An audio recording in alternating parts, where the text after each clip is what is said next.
Hey everyone! Today, I'm diving into a character analysis focused on and from Pokémon Horizons, someone who definitely deserves more attention, even though she often stays in the background and has a rich personality full of subtle traits. And she brings a lot to the group formed with Liko, Roy, and Dot. Between her sensitivity, her unique style, and her smooth interactions with others, she's a quiet pillar of the story. In this video, I'll go over her appearances, her relationships, her evolution, and also what I find a bit frustrating about how she's handled in the series. Because yes, and has real potential, and that's exactly what makes her journey worth exploring. Puzzle Piece 1. First steps with and a roommate like no other.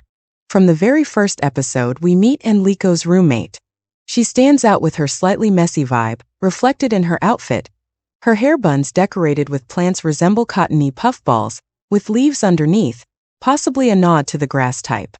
Her mismatched folded socks already hint at her personality. Spontaneous, clumsy but endearing.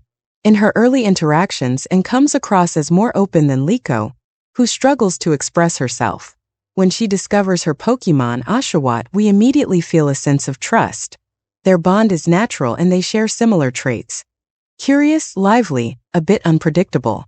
Even during their first battle against Liko, it's clear that Anne and Oshawott already understand each other well. School 2. And at the Academy, a mysterious presence. When the characters arrive at the Paldea Academy, and shows up again, what's strange is that she seems to be everywhere, no matter the school or location. Is it coincidence or a deliberate choice by the writers? We don't know, but it's intriguing. She meets Roy and Dot, and what's surprising is how instantly comfortable she is with Roy. Feels like they've known each other forever. Their bond is instinctive, like two souls recognizing each other. In the same episode, the starter Pokémon evolved to their second stage, but we don't see how Anne's Pokémon evolved. Maybe she trained off-screen or battled elsewhere, but it's never shown. Later, when Liko, Roy, and Dot are walking outside, they run into and wearing a completely different outfit. A stylish blue and white leather jacket with two yellow squares diagonally placed on the zipper. It's a mysterious detail, but it suggests and has a life beyond school. Maybe more adventurous than we thought. High Voltage 3. Mega Voltage. And after the time skip. A year after Freed's fall from the brave Olivine, we see Anne again, now with new hair decorations, similar to the ones from before but slightly changed. It's a subtle evolution, like she's grown while staying true to herself. In this episode, we see the final evolutions of the starter Pokémon. Even though Anne's journey hasn't been shown, we understand she's on par with Liko. Part of her team has evolved, part hasn't. She's become strong, and the others cheer her on. Even Liko, who stays quiet but supportive. What's touching is that Anne notices something's wrong with Liko. She senses her emotions without Liko saying a word. It shows that Anne is still deeply empathetic, able to understand others in silence. Handshake 4. Roy and Anne. A natural dynamic. Once again, Roy and Anne share a smooth relationship. They high-five, talk easily, and their mutual trust is obvious. When Roy speaks to Liko, you can still feel the connection between him and Anne. She asks questions, he shows her his new Pokémon, and everything flows naturally. Even in battle, they sync perfectly, fighting together with real synergy. At the end, when Liko prepares for a new beginning, we see Roy and Anne sitting side by side at the bus stop. It's a powerful image showing their bond is solid, stable, almost self-evident. Police car light wasted potential, or something more. Despite everything Anne brings to the group, her sensitivity, her energy, her ability to connect, she sadly remains in the background. We can tell she's growing, but her journey is vague, often off-screen. And that's a shame because she has real narrative potential. She balances the group with her spontaneity and empathy. She's clearly appreciated by the other characters, shown through their interactions. She could offer a fresh perspective on themes like friendship and personal growth.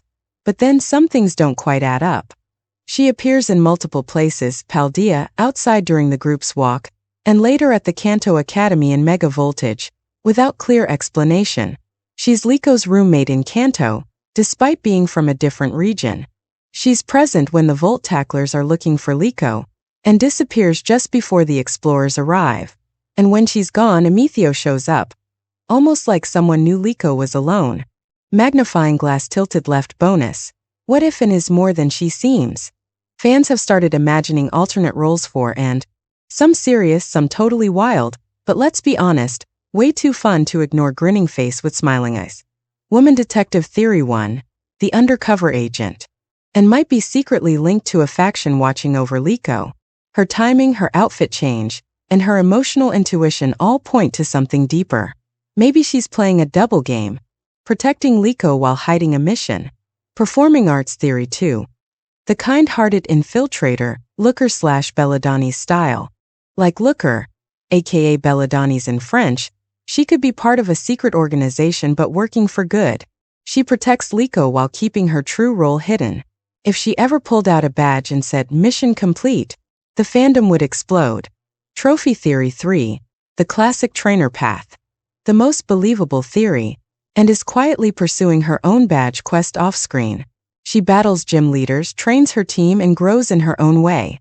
Her evolution, her absence, and her return to Paldea all support this idea, and remains a mysterious but deeply lovable character.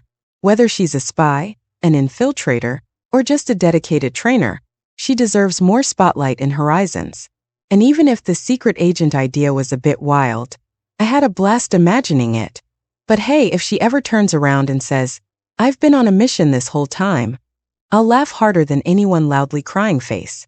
Thank you for taking the time to explore and with me. She's a character worth noticing, and I hope this analysis helped you see her in a new light. If it resonated with you, feel free to leave a like or a comment. It would mean a lot. See you soon for another video on Pokémon Horizons or another universe that inspires me.